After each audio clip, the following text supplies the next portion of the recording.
नमस्कार दोस्तों, स्वागत है आपका स्टडी फॉर सिविल सर्विसेज में। वीडियो को पूरा देखिए। कोई भी आपका फीडबैक है, कोई सजेशन है, तुरंत वीडियो में कमेंट करके जरूर बताइए। अच्छा लगे तो वीडियो लाइक जरूर कर लीजिए और ऐसे वीडियो लगातार फ्री में पाने के लिए चैनल को तुरंत सब्सक्राइब कर लीजिए और बेल आइकन को जरूर टैप कर लीजिए ताकि आगे भी सारे वीडियो आपको मिलते रहे। यूट्यूब में फॉलो करते हैं तो प्लीज ये वाला फ्री टेलीग्राम चैनल जरूर ज्वाइन कर लीजिएगा। सारे नोटिफिकेशन, सारे अपडेट यहीं पे आते हैं, ध्यान रखिएगा। स्टडी फॉर सिविल सर्विसेज का कोई भी पेड ग्रुप अगर आपको ज्वाइन करना है तो सिर्फ 856480560660897523864455 यही नंबर है हमारे, सिर्फ जहां पे कॉल या व्हाट्सएप कर सकते हैं।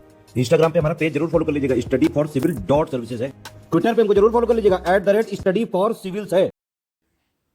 दोस्तों, हिस्ट्री के कंपाइलेशन की सीरीज यहाँ से स्टार्ट हो रही है और ये इंग्लिश मीडियम वाला वर्जन है जिसे कि बाइलिंगुअली एक्सप्लेन किया जाएगा। और इससे पहले हिंदी वाली जो श्रृंखला है वो लगभग बनकर पूरी हो चुकी है और उसका पापा वीडियो भी जल्दी ही आपको मिल जाएगा।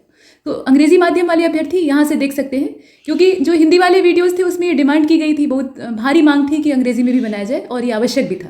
तो आइए बिना देर किए शुरू करते हैं। और दोस्तों, इतिहास को पढ़ने का जो तरीका होता है, जब भी आप इसको पूरा इसकी स्टडी करते हैं तो उसमें शुरुआत से लेकर अंत तक एक क्रम के साथ इसे पढ़ना चाहिए। अगर आपने बीच में सीक्वेंस ब्रेक किया तो इससे आपको समझ में नहीं आएगा, चीज़ें भूल जाएंगी। और तभी लोग कहते हैं कि हिस्ट्री और ज्योग्राफी जो है वो बहुत बेवफा होती हैं, रात में रटी है और सुबह साफ हो जाती हैं। तो उसके पीछे रीज़न यही होता है, बीच बीच में से उठाकर आप पढ़ते हैं जैसी जिस टॉपिक की इंपॉर्टेंस होती है उसके हिसाब से। उदाहरण के तौर पे अगर क्वेश्चंस ज़्यादा आते हैं मॉडर्न इरा वाले पार्ट से, तो वहाँ वाले जो चीज़ें हैं जैसे कि इंडियन नेशनल मूवमेंट है या इस तरह के जो वहाँ के घटनाक्रम है उन्हें आप ध्यान से पढ़ते हैं। और इधर वाले में इंडस वैली सिविलाइजेशन को देख लेते हैं या विजयनगर एम्पायर को देख लेते हैं, मतलब बीच बीच में से उठाकर पढ़ते हैं। तो ये समस्या है।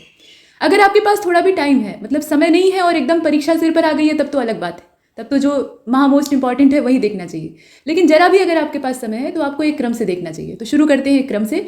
यहाँ एंशियंट टाइम पीरियड से हम स्टार्ट करेंगे और मेडिवल इरा और फिर उसके बाद मॉडर्न एज तक जाएंगे। यहाँ देखिए, इतिहास को जानने का मतलब किसी भी पार्ट को समझने का, चाहे वो मेडिवल टाइम पीरियड हो, चाहे एंशियंट हो, चाहे मॉडर्न हो, समझने के लिए हमें कुछ सोर्सेस चाहिए होते हैं, क्योंकि हम गुजरे हुए ज़माने में जाकर उन चीज़ों को नहीं देख सकते हैं। हमारे पास ऐसी कोई टाइम मशीन या फिर इस तरह का कोई फार्मूला नहीं है कि हम उसको इस्तेमाल करके जो पीछे का समय है वहाँ चले जाएं, महाभारत वाले समय में चले जाएं और गौतम बुद्ध के टाइम पीरियड में चले जाएं और वहाँ देखें कि क्या हो रहा था। ये संभव नहीं है। अगर होता तो अब तक जो हिस्टोरियन है वो कर चुके होते। लेकिन अब जो हमारे पास उपलब्ध सोर्सेज होते हैं उसी के सहारे हम पता लगाते हैं कि उस समय क्या हुआ था। और वो पता नहीं लगाते हैं बल्कि अंदाज़ा लगाते हैं। कुछ चीज़ें तो लिखी हुई मिलती हैं, तो जो एकदम से लिखा हुआ मिल जाता है उस पर तो भरोसा कर लेते हैं। लेकिन कुछ चीज़ों का अंदाज़ा जो हिस्टोरियंस होते हैं या इस तरह के जानकार लोग होते हैं वो लगाया करते हैं। तो आइए देखते हैं कि किन सोर्सेज के जरिए हम हिस्ट्री को जानते हैं।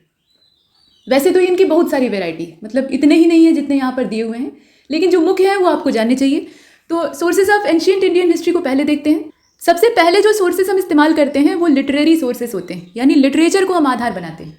अब लिटरेचर की भी अलग अलग वेराइटीज़ हैं, जैसे कि आप देखें, रिलीजियस टेक्स्ट है, कॉस्मिक टेक्स्ट है और डिटेल्स ऑफ फॉरेन ट्रेवलर्स, जो विदेशी यात्रियों का ब्यौरा होता है उस पर हम ज़रूरत से ज़्यादा यकीन करते हैं, हालांकि उसमें भी भरोसेमंद सभी चीज़ें हो या आवश्यक नहीं। फिलहाल इसमें रिलीजियस टेक्स्ट की अगर हम बात करें तो वेद हैं सबसे पहले, सबसे प्राचीन जो लिटरेरी सोर्स है वो वही है। संस्कृत में लिखा गया है और संस्कृत इतनी कठिन है उसकी, मतलब संस्कृत का भी स्तर वहाँ बहुत ऊंचा है, जो सामान्य संस्कृत लैंग्वेज हम देखते हैं उससे कहीं ज़्यादा। तो इन्हें समझना इतना आसान नहीं। और दूसरी बात यह है कि वो अपनी मूल अवस्था में मौजूद नहीं, मतलब जिस कंडीशन में उन्हें रचा गया था, एक तो एक साथ उनकी रचना नहीं हुई है, मतलब क्रमशः कुछ समय, एक समय कुछ हिस्सा उसका रचा गया, फिर जो दूसरे मंडल या दूसरे श्लोक का गुच्छा है उसको बाद में रचा गया। तो इस तरीके से वो संकलित नहीं हो पाए। बाद में उनका जब कंपाइलेशन किया गया तो उसका एक बड़ा हिस्सा नष्ट हो चुका था, क्योंकि वो गुरु शिष्य परंपरा पर आधारित थे। मतलब एक टीचर होता था, एक गुरु होता था जिसका बहुत बड़ा गुरुकुल होता था और उसमें बहुत सारे छात्र होते थे और उनको वो श्लोक सिखाता था, मतलब श्लोक की रचना करता था, खुद से बनाता था, कंपोज करता था और उसे अपने शिष्यों को सिखाता था, उसका अर्थ बताता था। शिष्य उसको सीखते थे और वो जो आने वाली पीढ़ी है, मतलब जब वो गुरु बनते थे तो वो अपने शिष्यों को सिखाते थे। तो ये सुनने और कहने वाली जो परंपरा है उस पर आधारित है और यही वजह है कि इसका बड़ा हिस्सा जो है वो नष्ट हो चुका है। अगर वेदों का पूरा भाग मौजूद होता तो इससे हम बहुत सारी चीज़ें जान सकते थे और वो निश्चित रूप से इन फॉरेनर्स की या जो बाकी विवरण है उनकी तुलना में ज़्यादा ठोस और भरोसेमंद होता।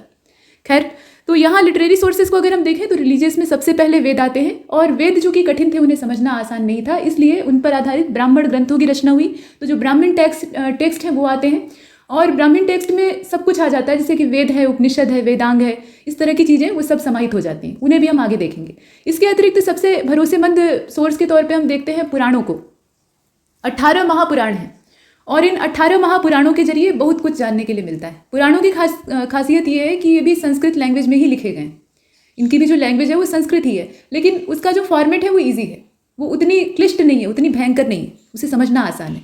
और चूंकि कहानी के फॉर्मेट में है, पूरा स्टोरी के माध्यम से इसमें समझाया गया है, एक के बाद एक कहानियाँ एक दूसरे से अटैच की हुई हैं, तो इसे पढ़ने में मज़ा आता है।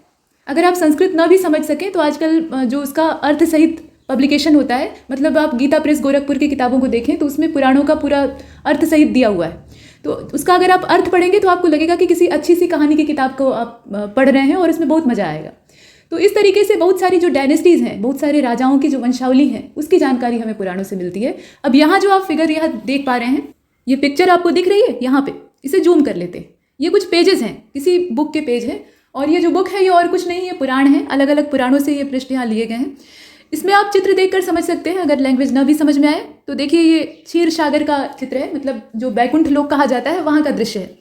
श्री हरि विष्णु जो है वो शेषनाग की शैया पर विराजमान है, 4 भुजाधारी हैं, उनकी चारों भुजाओं को भी आप यहाँ पर स्पष्ट तौर पर देख पा रहे हैं। यहाँ माता लक्ष्मी है जो कि उनके चरणों के पास बैठी हुई हैं, उनकी चरण सेवा कर रही हैं।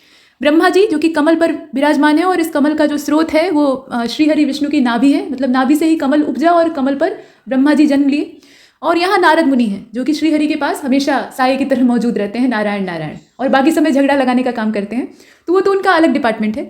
और यहाँ पर अगर आप देखें तो ये पेज जो दिखाई दे रहा है, इसमें जो लैंग्वेज है उसको आप अगर न भी समझें तो इसका जो स्वरूप है उससे देखकर लग रहा है कि कोई सभा या मंत्रणा हो रही है, मतलब किसी तरह का डिस्कशन हो रहा है। तो ये धर्म चर्चा कही जाती थी।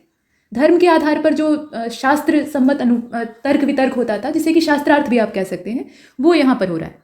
और इसमें अगर आप ध्यान से देखें तो कुछ जो राजसी महिलाएं हैं, इनके सिर पर मुकुट है, और ये जो क्राउन इनके सिर पर है ये इस बात का परिचय दे रहा है कि ये हो सकता है कि देवियाँ हों, या ये भी हो सकता है कि ये रानियाँ हों, मतलब महारानी इत्यादि भी हो सकती हैं। कुल मिलाकर इन्हें हम देवी मानते हैं, ठीक। तो यहाँ पर ये ब्राह्मणों के साथ चर्चा कर रही हैं। यहाँ आप एक देवी को देख पा रहे हैं जो कि हाथी के सूंड और सिंह के शरीर वाले एक विचित्र पशु पर विराजमान है, जिसे कि शलभ कहा जाता है। जब भगवान विष्णु ने नरसिंह अवतार धारण किया था प्रहलाद की रक्षा के लिए, तो उस समय भी नरसिंह अवतार अपना काम पूरा करने के बाद, यानी हिरण्यकश्यप को मारने के बाद शांत नहीं हो रहा था। तो सारे देवता जो है वो परेशान हो जाते हैं कि ये इतना गर्जना कर रहे हैं और इतना भयंकर रूप धारण किए हैं, पूरी सृष्टि जो है वो नष्ट हो जाएगी, तो फिर क्या किया जाए। तो भगवान शिव ने शलभ अवतार धारण किया था, और वो जो शलभ अवतार था उसमें भी कुछ इसी प्रकार के विचित्र पशु का रेखांकन मिलता है। तो यहाँ अगर आप देखें तो ये देवी जो है ये शलभ पर आसीन है, मतलब बैठी हुई हैं, और यहाँ जो त्रिदेव हैं वो इनकी स्तुति में लगे हुए हैं, मतलब इनके समक्ष खड़े हुए हैं। अब यहाँ अगर आप देखें तो ये देवी कालिका की प्रतिमा है, मतलब काली देवी हैं, इनके जो मुख हैं वो स्पष्ट तौर पे दिखाई दे रहे हैं। इस प्रकार से ये चित्रांकन है, मतलब चित्र ही बहुत सारी जो कहानियाँ हैं उनको दिखा देते हैं। आइए वापस चलते हैं अपनी दुनिया में, और जो काम की बातें हैं उनको देख लेते हैं। तो हमने देखा कि रिलीजियस जो टेक्स्ट हैं उसमें ये पुराण भी आते हैं, और बाकी वेद इत्यादि जो संबंधित ग्रंथ हैं वो तो है ही हैं। कॉस्मिक टेक्स्ट हैं, अब ये उतने भरोसेमंद नहीं होते हैं, क्योंकि जो जन समाज है, मतलब विलेजर्स हैं या फिर अर्बन लोग भी हैं, उनके द्वारा जो कही सुनी बातें होती हैं, जिन्हें कि आप आमतौर पर कहावत कहते हैं, आइडम और फ्रेज का नाम दे सकते हैं, तो वो सारी चीज़ें उतनी भरोसेमंद नहीं होती हैं, क्योंकि वो बहुत प्रामाणिक नहीं होती हैं, किसी कसौटी पर उन्हें परखा गया नहीं होता है। और फॉरेन ट्रेवलर्स के जो ब्यौरे हैं उसमें आप यकीन कर सकते हैं, लोग भरोसा करते हैं। आजकल के जो हिस्टोरियंस हैं वो तो ज़्यादा यकीन करते हैं, जैसे कि मेगास्थनीज की इंडिका और इस तरह के बहुत सारे ब्यौरे हैं।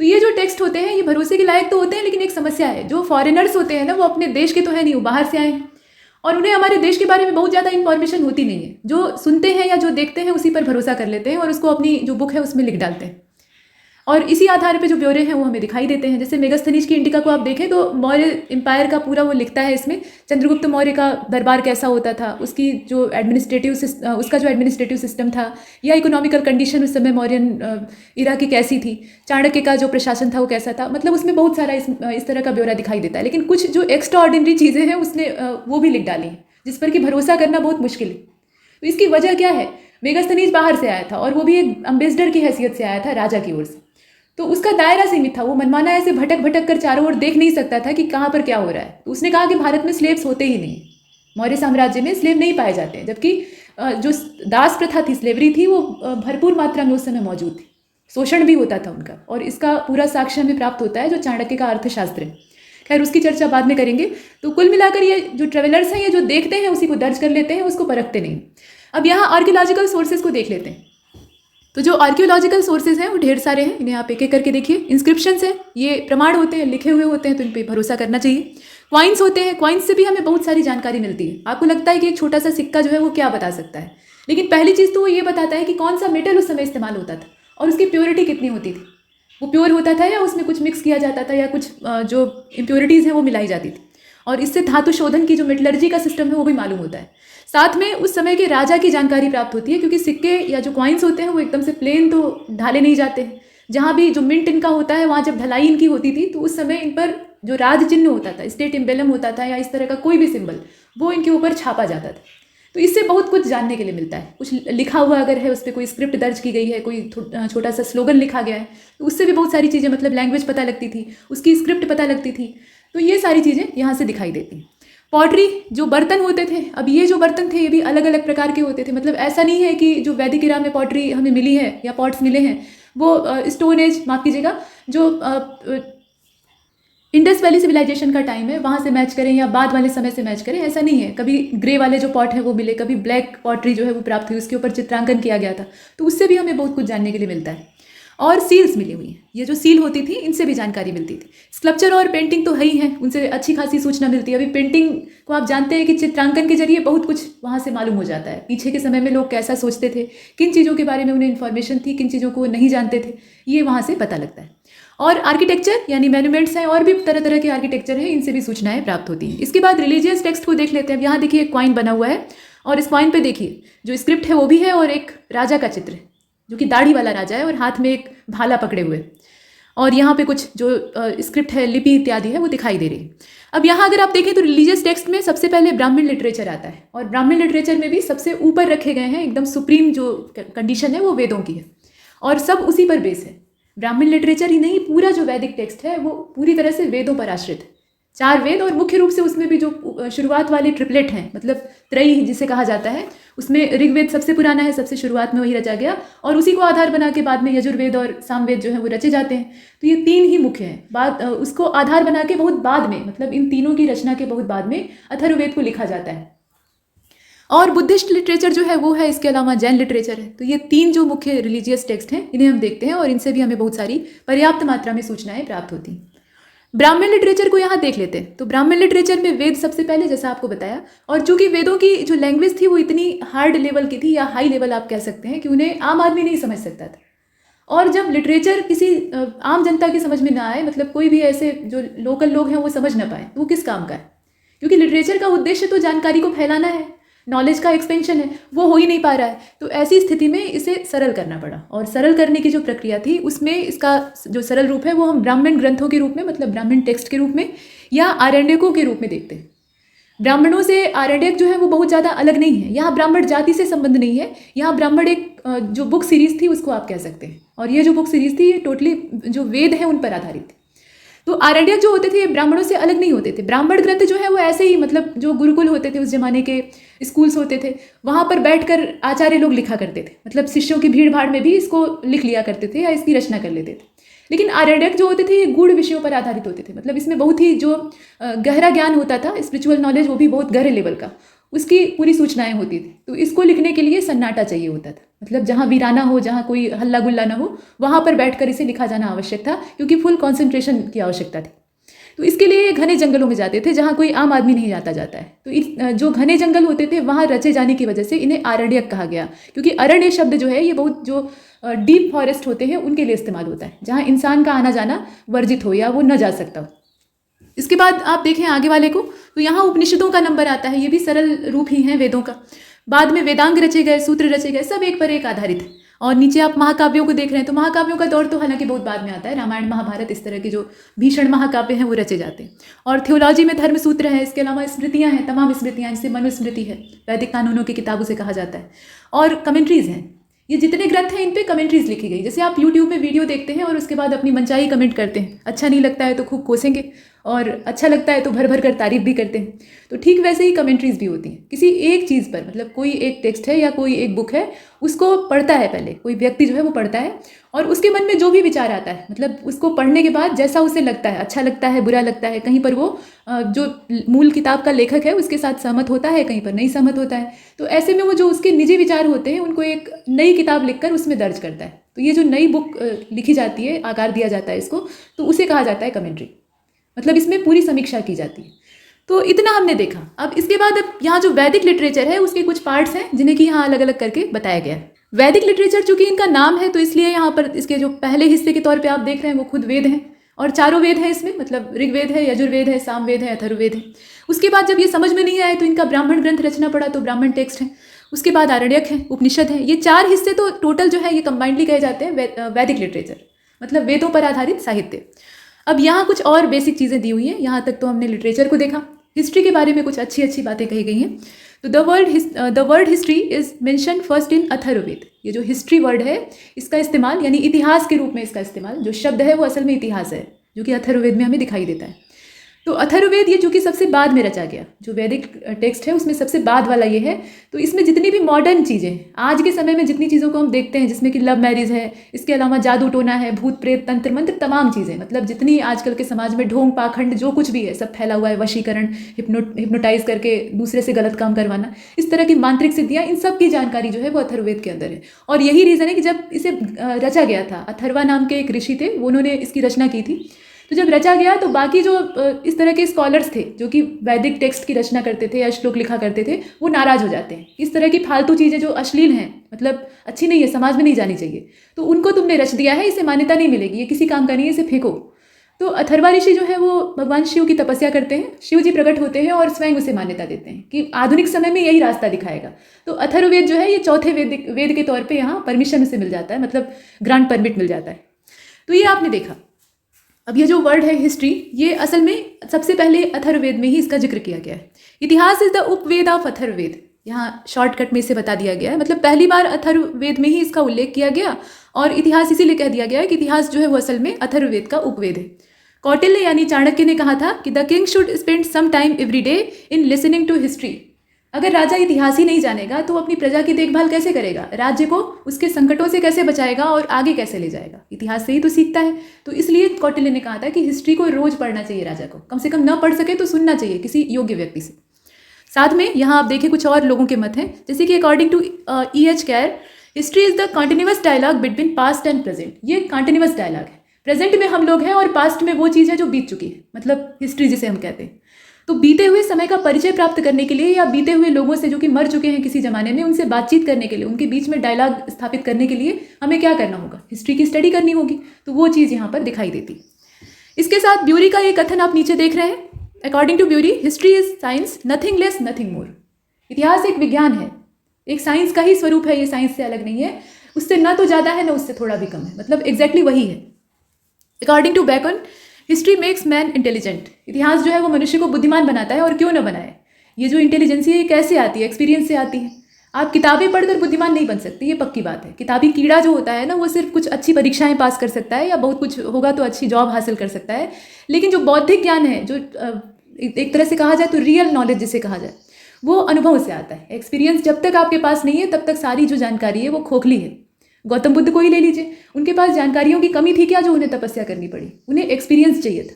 या महावीर स्वामी, तो उन्होंने जो तपस्या की, लंबी लंबी तपस्या, आप देखते हैं ना कि उतने समय बाद उन्हें ज्ञान की प्राप्ति हुई एक विशेष पेड़ के नीचे, तो वो सारे तो सिंबल हैं, लेकिन असल बात यह है कि इतना लंबा कठोर जो संयम था या व्रत था, उसको करने के बाद उन्हें वास्तविकता का आभास हुआ, मतलब अनुभव से उन्होंने सीखा।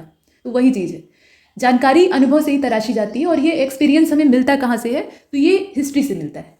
जो हिस्ट्री है वो हमें सिखाती है कि कहाँ पर हमारे जो पीछे के लोग थे, एंसेस्टर्स थे, उन्होंने गलतियाँ की और हम उनसे क्या सीख सकते हैं, या इस तरह की और भी चीज़ें, क्या वो हमारे लिए छोड़ गए, क्या हमारी विरासत है, क्या हमारा कल्चर है, ये सब जानने के लिए मिलता है।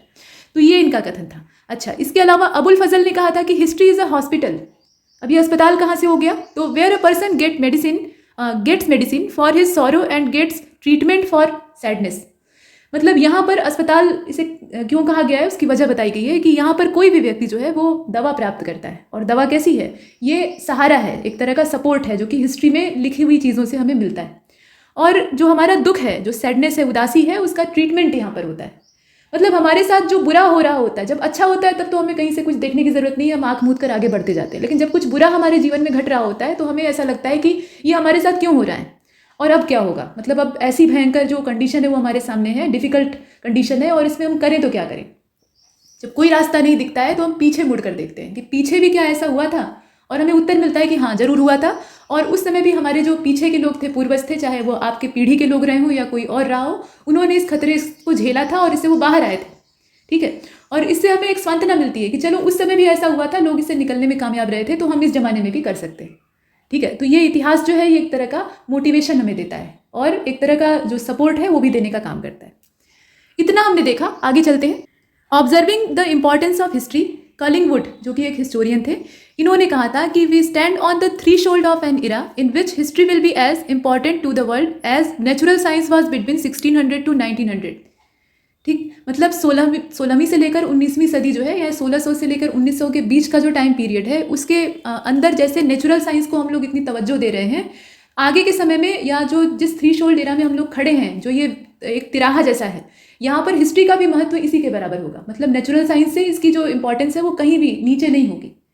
और आने वाला समय जो है ना, वो यकीन मानिए विज्ञान से ज़्यादा इतिहास को टटोलेगा, क्योंकि लोग परेशान होंगे। साइंस के जो नए नए एक्सपेरिमेंट हैं और साइंस का जिस तरीके से हमने इस्तेमाल किया है, इसमें साइंस का कतई दोष नहीं है। ये दोष तो हम ही लोगों का है, मतलब मनुष्यों का है। जैसा हम यूज़ करेंगे वैसा उसका रिजल्ट मिलेगा। तो जिस तरीके का मनमाना यूज़ हमने कर डाला है, उससे नई नई समस्याएं खड़ी होंगी और उन समस्याओं का जो सॉल्यूशन है उसको ढूंढने के लिए हम लोग गुजरे ज़माने में जाएंगे। तो हमें हिस्ट्री की रिक्वायरमेंट होगी, मतलब वही चाहिए होगा, मतलब हमें एक्सपीरियंस चाहिए होगा जो कि यहीं से मिलेगा। तो ये कथन एकदम सही है। इसके अलावा आप देखें कि archaeological evidences are the best parameter of history.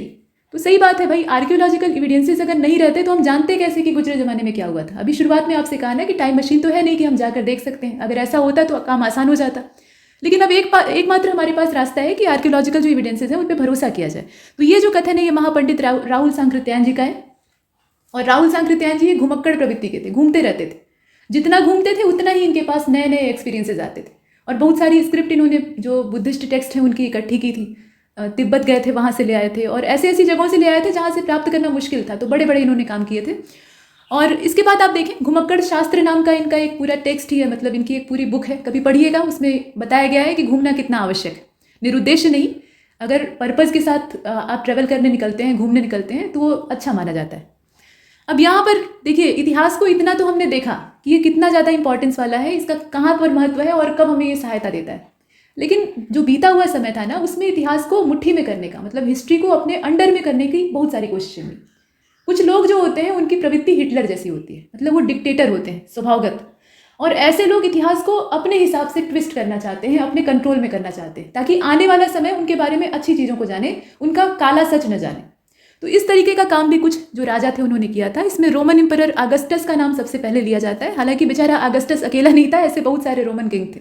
खैर, तो रोमन एम्परर अगस्टस जो है, इसके बारे में कहा गया कि impose censorship on history and historian. इसने क्या किया कि एक सेंसरशिप बनाकर हिस्टोरियन और हिस्ट्री दोनों पर थोप दी कि अब जो चीज़ें हिस्ट्री में लिखी जाएंगी और जो हिस्टोरियन इसमें दर्ज करेंगे वो सब वही लिखा जाएगा जो मैं पास करूँ। मतलब सेंसर से, मेरे सेंसर से जो पास होगा वही इसमें लिखा जाएगा, मतलब इसकी मर्जी के मुताबिक इतिहास को लिखा जाएगा।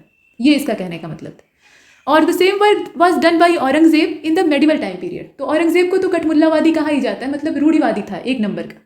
बाकी जो इसके पीछे वाले मुगल एम्परर थे वो ऐसे नहीं थे, जिसमें कि आप देखेंगे अकबर का जो शासनकाल था कितना ज़्यादा उदारतापूर्ण था, मतलब उसके समय के हिसाब से, मेडिवल टाइम पीरियड के हिसाब से।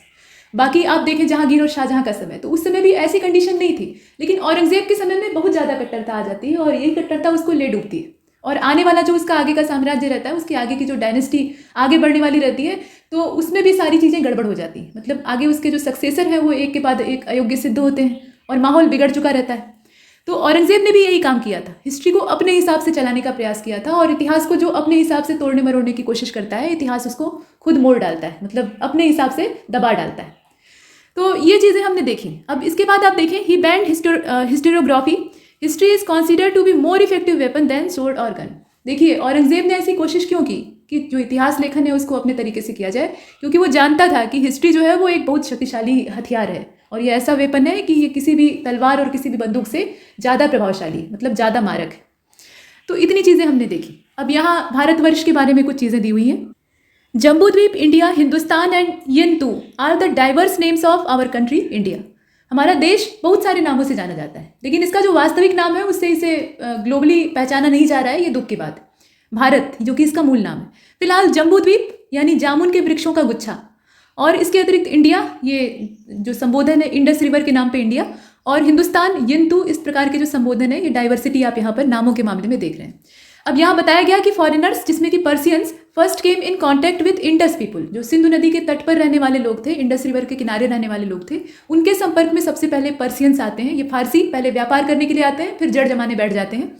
तो so they called whole country by the name of Indus, river Indus. मतलब इंडस रिवर के नाम पे ये पूरे देश का ही नाम रख देते हैं कि भैया सिंधु नदी के उस पार वाला जो देश हमें दिखाई दे रहा है और यहाँ रहने वाले लोग ये सब क्या हैं, ये इंडस हैं। द इंडियन सब कॉन्टिनेंट वॉज ओरिजिनली ट्रैंगुलर और आर्क्ड इन शेप। ये जो पूरा इंडियन सब कॉन्टिनेंट है यानी भारतीय उपमहाद्वीप, इसमें सिर्फ जो हमारा इंडिया है वो नहीं, उसके अलावा जितने भी छोटे छोटे आइलैंड्स हैं या फिर इस तरह के देश हैं उन्हें आप देखते हैं सब मिलाकर। तो जो हमारा इंडियन सब कॉन्टिनेंट का पार्ट है वो असल में ट्रैंगुलर शेप का है, या उसे आप एक चाप की आकृति का, एक आर्क के शेप का भी कह सकते हैं। अब यहाँ अलग अलग आकृतियों का भी वर्णन प्राप्त होता है। ऐसा नहीं है कि किसी एक पर्टिकुलर एरिया में जो चीज़ें बता दी गई हैं वो हर जगह दिखाई देती, इसमें भी अलग अलग मत हैं। जैसे वराह मिहिर की जो बृहद संगीता नाम की पुस्तक है, ये ग्रंथ है, बहुत प्रामाणिक ग्रंथ है। तो इसमें कहा गया है कि India is describe as the shape of tortoise. जो भारत है उसका आकार कैसा है, टॉर्टाइस के शेप का है, कछुए जैसा है। और बोलाइक इन पुराण, पुराण में धनुष के आकार का, अच्छा बोलाइक जो स्ट्रक्चर है वो भी जितने भी 18 महापुराण आप देखते हैं सब में नहीं कहा गया है, कुछ पुराणों में कहा गया है। जैसे कि जो शुरुआती पुराण है, सबसे पहला वाला है मत्स्य पुराण या वायु पुराण, उसमें दिखाई देता है। बाद में इसके भी शेप को टॉर्टाइस शेप का ही बता दिया गया है।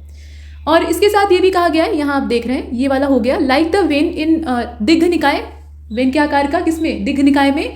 और यहाँ आप देखें like that of equilateral triangle in Mahabharata, Mahabharata में कैसा बताया गया है, ट्रायंगुलर शेप का बताया गया है। और वो भी ट्रायंगल कैसा, ये इक्विलेटरल है, यानी इसकी जितनी भी आर्म्स हैं वो इक्वल हैं आपस में, जिसे कि आप समबाहु त्रिभुज कहते हैं, यानी सारी जो भुजाएं हैं उनकी लंबाई कैसी है, बराबर।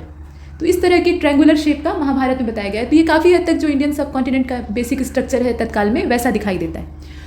इतना हमने देखा। अभी इसके बाद नीचे वाले पैराग्राफ पे आप निगाह डालिएगा। यहाँ कहा गया कि description of the geography of India is found in Bhuvan Kosh chapter of पुराण। ये जो भुवन कोश नाम का यहाँ शब्द आप देख रहे हैं, ये असल में क्या है, पुराण का एक चैप्टर है। पुराण बहुत मोटी चीज़ है, बड़ी चीज़ है, तो उसमें बहुत सारे चैप्टर्स हैं। जैसे कि रामायण मतलब रामचरितमानस में आप देखते हैं कांड हैं, वैसे ही यहाँ पे, या महाभारत में आप देखते हैं पर्व हैं, तो वैसे ही यहाँ पर चैप्टर है। तो ये जो भुवन कोश है, कोश के नाम से वहाँ पे चैप्टर है, ये ध्यान दीजिएगा। अभी भुवन शब्द जो है ये कोश के साथ जुड़ा हुआ है। तो इसमें उल्लेख किया गया है भारत की ज्योग्राफी का। और in the Puranas earth has been considered as the lotus, मतलब पृथ्वी जो है वो कैसी है, एक लोटस के शेप की है, मतलब एक कमल का स्वरूप है। According to Purana, before the name Bharatvarsha, India was known as Ajanabha and Hemavarsha. Bharat का जो प्राचीन नाम है, मतलब पुराणों के अकॉर्डिंग अगर देखा जाए तो अजनाभ या इसे हेमत वर्ष के नाम से संबोधित किया गया है। ये पुराणों का स्रोत है, ध्यान दीजिएगा। मतलब ये जो रिलीजियस टेक्स्ट है उसके आधार पर कहा जा रहा है, जो कि भरोसेमंद है। इसके बाद आगे बढ़ते हैं। यहाँ आप देखें, India commendation is found in the Purana, it describes that the India is a land of karma and heaven is a land of pleasure. Bharat जो है वो क्या है, कर्म भूमि है, मतलब यहाँ पर आप कर्म करेंगे, पुरुषार्थ करेंगे और उसी का जो रिजल्ट होगा, अच्छा रिजल्ट होगा, तो उस अच्छे रिजल्ट के परिणाम स्वरूप आप जाएंगे स्वर्ग। और वो जो स्वर्ग है, हेवन जिसे यहाँ पे कहा गया है, वो सुख की भूमि है, यानी लैंड ऑफ प्लीजर है। वहाँ आप प्रसन्नता भोगेंगे, आपको कोई दुख नहीं होगा। कहने का मतलब यही है कि पहले कर्म अच्छा करो, मेहनत खूब करो, तो परिणाम अपने आप अच्छा होगा। तो स्वर्ग और नर्क का कॉन्सेप्ट अगर आप इसी जमीन पर ही मान लें तो यहाँ भी तो वही चलता है। अगर आप मेहनत करेंगे तो आप परीक्षा में पास हो जाएंगे, परीक्षा में पास होंगे तो आपको एक अच्छी जॉब मिलेगी, आप सिविल सर्वेंट बन जाएंगे, उसके बाद बढ़िया है, आनंद ही आनंद है। तो वही चीज़ यहाँ भी है, ठीक। तो यहाँ इसे समझाया गया है कि कर्म जो है वो यहाँ पर करना है, इंडिया जो लैंड है यहाँ पे करना है, और जो हेवन है वो क्या है, लैंड ऑफ प्लीजर। अब इसके बाद आप यहाँ और भी चीज़ों को देख रहे हैं, जैसे कि India is also describe as the epitome of the world. और स्मिथ का ये कहना था कि Smith has address India is ethnological museum. सही बात है, भारत जो है वो असल में एथनोलॉजिकल म्यूजियम, ये एक पूरा संग्रहालय ही तो है। यहाँ से हमें क्या नहीं मिलता है, मतलब गुजरे ज़माने की कौन सी ऐसी चीज़ें जो कि हम नहीं प्राप्त कर सकते। तो सारी सभ्यताओं की भारतवर्ष को अगर देखा जाए तो ये जो वैदिक सभ्यता है या हमारी जो संस्कृति है, भारतीय संस्कृति जिसे हम कहते हैं, ये मदर है, ठीक। अब यहाँ पर आप देखें भारतवर्ष, नीचे भारतवर्ष का अर्थ बताया गया है। हम लोग भारतवर्ष कहते तो हैं लेकिन उसका मतलब जानना आवश्यक है। तो Bharatvarsh that is country of Bharat. अब यहाँ पे भरत का मतलब बताया है, देखिए, people belonging to Bharat land, जो भरत कबीले या भरतवंश से संबंधित लोग हैं उनका देश या उनका जो क्षेत्र है उसको कहा गया भारतवर्ष, भरत का देश।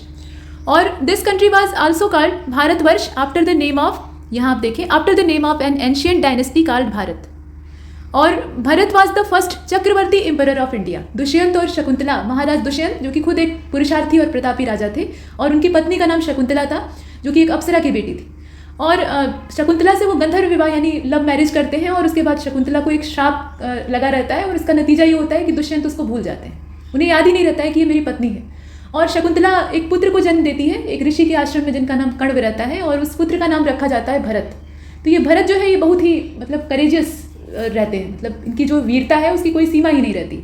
ये शेर की गुफा में घुसते हैं और शेर के बच्चों को ऐसे गोदी में लेकर खिलाते हैं, उनके दांत गिनते हैं। तो जब दुष्यंत उधर से ही एक बार शिकार खेलते हुए निकल रहे होते हैं तो वो देखते हैं कि एक बच्चा इतना बहादुर है कि वो शेर के साथ खेल रहा है, उसके मुंह में हाथ डालकर खेल रहा है। तो इन्हें बड़ी उत्सुकता जगती है कि है कौन। पता करते हैं तो मालूम होता है कि कोई और नहीं, उन्हीं का बेटा है। तो इस प्रकार से इन्हें अपना पुत्र और पत्नी वापस मिल जाते हैं और इनकी जो डायनेस्टी है वो आगे बढ़ती है। तो महाराज भरत जो कि उस समय बालक के रूप में सिंह से खेला करते थे, वो बाद में एक चक्रवर्ती सम्राट बनते हैं। तो उन्हीं के बारे में दिया हुआ है। चक्रवर्ती एम्परर ऑफ इंडिया ये कौन थे? भरत थे। और the definition of chakravarti emperor is found in Kautilya Arthashastra. जो कौटिल्य का अर्थशास्त्र है जो कि पॉलिटी की सबसे महान किताब कही जाती है, तो उसमें चक्रवर्ती एम्परर की जो डेफिनेशन है वो बताई गई। चंद्रगुप्त मौर्य को हम चक्रवर्ती एम्परर के तौर पे देखते हैं, लेकिन अगर हम अपने पुराणों में बिलीव करें या जो महाभारत है उस पर यकीन करें तो हम जानते हैं कि महाराज भरत ये सबसे पहले चक्रवर्ती सम्राट थे। अब इसके बाद आप देखें यहाँ चक्रवर्ती एम्परर की डिफिनीशन क्या होती है। द पार्ट ऑफ 1000 यूजन extending from the Himalayas to sea in the region of is the region of chakravarti king. Chakravarti king के पूरे एम्पायर का रीजन कैसा होता है? ये पूरा हिमालय से लेकर समुद्र तक फैला हुआ होता है। ये 1000 योजन की पूरी जो एक्सटेंशन है वो उसके तौर पे दिखाई देता है, यानी 1000 योजन की दूरी। योजन जो है यहाँ पे लेंथ को मेजर करने का एक यूनिट है, मात्रक है। इतना आपने देखा। तो ये तो हमारे पुराणों और हमारे जो महाकाव्य थे उनका परिचय, मतलब उसके हिसाब से अपने देश का क्या नाम रखा गया वो हम देखते हैं। अभी ग्रीकों के द्वारा क्या कहा गया, क्योंकि यहाँ विदेशी ही तो ज़्यादा परेशान किए हैं, बाहर से आने वाले लोग हमें कभी भी सीधे से जीने नहीं देते। ये जितना आकर यहाँ पर अपनी जो कल्चर और सिविलाइजेशन है उसका इंट्रोडक्शन नहीं देते हैं, उससे ज़्यादा हमें लूट कर जाते हैं। ये हमेशा का इतिहास रहा है। तो हमें अब जो फॉरेनर्स हैं उनसे थोड़ा सतर्क रहने की आवश्यकता है। गुजरे ज़माने में नहीं रहे, लेकिन अब रहने की आवश्यकता है। फिलहाल the Greeks called this country as India. The name India was first use in 6th to 5th century BCE। मतलब ये जो इंडिया वर्ड है ये कब यूज़ किया गया ये यहाँ बताया गया और ग्रीकों के द्वारा इस्तेमाल किया गया है, ये तो आपने देखा ही है। अब हेरोडोट्स जिसे कि इतिहास का पिता यानी फादर ऑफ हिस्ट्री कहा जाता है, उसके हिसाब से मतलब उन्होंने क्या कहा, subsequently the term India was use by Megasthenes. मतलब पहले तो हेरोडोट्स ने यूज़ किया इस टर्म को, इंडिया को, और उसके बाद मेगास्थनीज के द्वारा इसको यूज़ किया गया। ये दोनों ही जो है मतलब दोनों ही हिस्टोरियन है, इसमें हेरोडोट्स को ज़्यादा थोड़ा प्रसिद्धि प्राप्त है, तो दोनों के द्वारा इंडिया वर्ड को यूज़ किया गया। लेकिन अंतर ये है, यहाँ आप देखें दोनों के बीच में डिफरेंस है। It is important that India describe by Herodotus only reflects the Indus and its delta region. Indus river, उसकी जितनी भी ट्रिब्यूटरी हैं और उनके द्वारा बनने वाला जो डेल्टा है, सिंधु नदी का डेल्टा क्षेत्र, उतना ही एरिया हेरोडोट्स के हिसाब से इंडिया था। मतलब उतने ही एरिया को उसने इंडिया कहा इंडस रिवर के नाम पे। लेकिन मेगास्थनीज अंदर तक आया था, हेरोडोट्स तो बाहर बाहर रह गया, लेकिन मेगास्थनीज तो अंदर आया था, वो बिहार वाले क्षेत्र तक आया था, मौर्य साम्राज्य। तो इसने पूरे भारत का जो मैदानी इलाका है कम से कम उतना तो देखा था। तो उसके आधार पर इसने इंटायर इंडियन सब कॉन्टिनेंट को कहा कि ये पूरा जो है ये टोटल इंडिया है। तो यहाँ दोनों के इंडिया प्रोनाउंसिएशन में थोड़ा सा डिफरेंस है। तो यहाँ तक हमने कुछ नई नई चीज़ों को जाना, कुछ चीज़ें आप पहले से जानते हैं, कुछ नई बातें आपने जानी, और ये सिलसिला आगे जारी रहेगा। अभी तो ये पहला पार्ट था इसलिए थोड़ी लंबी लंबी बातें हुई, लेकिन ये तेज़ रफ्तार में आगे चलेगा। और इसमें इतना ही, तब तक के लिए नमस्कार।